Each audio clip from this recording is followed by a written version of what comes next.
Welcome to Networks Professionals. Welcome to this explainer. Today we are diving right into the high-performance engine of networking to demystify EIGRP. If you've ever found yourself wondering exactly how massive enterprise networks manage to keep terabytes of data flowing seamlessly, literally without missing a single beat, well, you are in the perfect place. We're going to break down this high-speed traffic controller and see exactly how it works under the hood. Think about this question for a second. How do networks instantly survive a severed connection without dropping your traffic? I mean, this happens millions of times a day, right? A fiber optic cable gets cut by some random construction, a core switch totally crashes, or a power outage hits an entire data center. Yet, miraculously, your video call doesn't drop and that huge file transfer doesn't fail. Why? Well, it all comes down to exceptionally fast convergence, and we're about to see exactly how networks pull off this magic trick. All right, let's jump right into Section 1. What is EIGRP? EIGRP stands for Enhanced Interior Gateway Routing Protocol. Originally developed by the engineers over at Cisco, you can think of it as the ultimate sports car of routing protocols.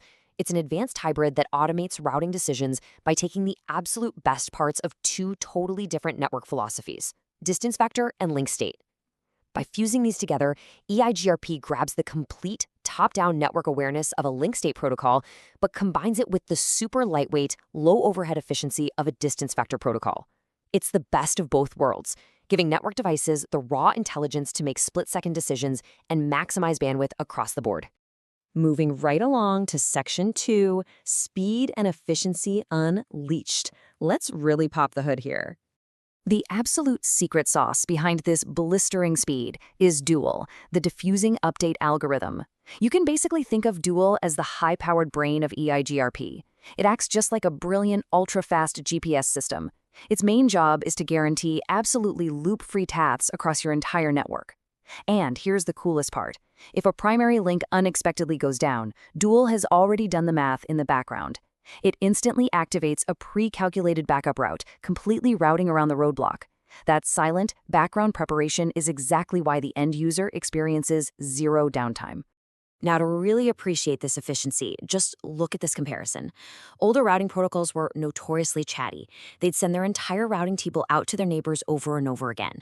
Imagine having to mail a massive, highly detailed map of the entire country every single time just one street gets closed. It is incredibly wasteful.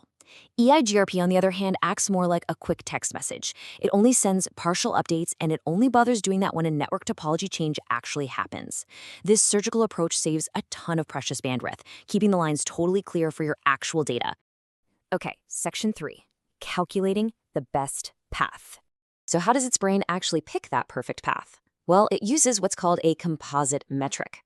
Instead of just looking at one isolated piece of data, it evaluates a complex recipe made of these four specific ingredients: bandwidth, delay, load, and reliability. It measures everything from the raw physical speed of the link to how mathematically congested it is, right alongside its historical uptime. But here's the kicker you need to take away. Even though EIGRP has all those ingredients at its disposal, out of the box, it drastically simplifies things. By default, it bases its calculation strictly on just the lowest bandwidth and cumulative delay. Why would it ignore load and reliability? Well, constantly factoring in rapidly fluctuating network traffic can actually cause continuous, chaotic route recalculations. It gets messy. By sticking to just bandwidth and delay, the protocol completely avoids overcomplicating the math while still firmly locking in the absolute fastest lane.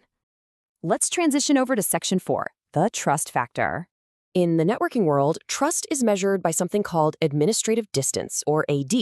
And remember, a lower AD means a much higher level of trust. When a router has to choose between different protocols shouting at it, it looks straight at this number.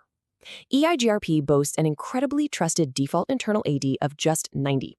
To put that into perspective, a competing protocol like OSPF sits at 110, and RIP is way up at 120.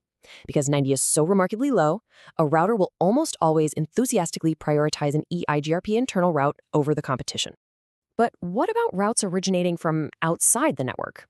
For external routes, EIGRP assigns a much less trusted AD of 170, which makes total logical sense, right? Routes coming from a completely different protocol domain carry a bit more inherent risk and uncertainty. This brilliant two-tiered numbering system gives network administrators incredibly granular control, ensuring your rock-solid internal network stability is never compromised by outside gossip. And finally, Section 5, Beyond Cisco Networks. For the longest time, this elite routing performance was a highly proprietary secret. If you wanted the magic of EIGRP, you literally had to buy Cisco hardware. But that completely changed when Cisco published EIGRP as an open standard, officially documented under RFC 7868. This was a massive historical shift for the industry. It meant that suddenly network devices from any manufacturer could speak this high-speed language together. It enabled true multi-vendor interoperability and finally freed network engineers from being locked into just one single vendor's ecosystem. We have thoroughly deconstructed the engine today, but as you know, this is really just the foundation. So, which networking rabbit hole do you want to jump down next? Do you want to dig into the specific packet types making these conversations happen, put this head-to-head with OSPF, or maybe get your hands dirty with actual iOS configurations? It leaves us with a fascinating thought to end on. As our global demand for instant, bandwidth-heavy data just keeps exploding and pushing our physical hardware to its absolute limits, what is the next evolution of routing protocols going to look like to keep us all seamlessly connected? Something to think about. Thanks for watching.